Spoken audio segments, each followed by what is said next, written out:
You might think of hummus as just a snack, but it's got 9,000 years of drama behind it. Let's talk about the history of hummus. Main ingredient of hummus is chickpeas, and chickpeas have been cultivated in the Fertile Crescent for about 7,000 to 9,000 years. And tahini, another component of hummus, was a very prized item in Mesopotamia, 2000 BCE, also a very long time ago, and it was used for both ritualistic and healing properties. Now, the first written records of like a hummus-like dish are popping up in 13th century cookbooks in places like Cairo and Aleppo. Now, hummus, like many other dishes, can be regional foods, and because of this, there are many places that are claiming it their own. They get into their own food wars about it. We've got Lebanon, Syria, Israel, Palestine, Egypt, and everybody's going to claim it as their own. So it's really hard to say who was the first. In fact, some of these places feel so passionately that they were the ones who created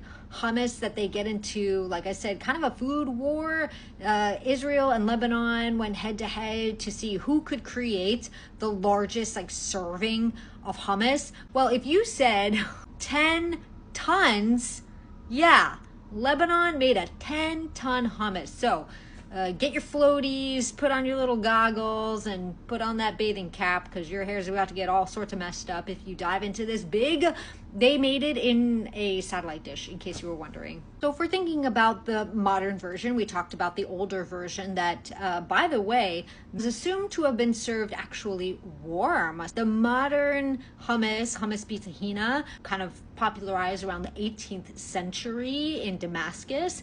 And shout out, grateful, because it's now, while hummus was very big deal or very commonplace in its regions of origin in the United States, it really wasn't until the 1960s when it started to kind of hop on over as more people started to immigrate, and it wasn't even until the early 2000s that it started to popularize.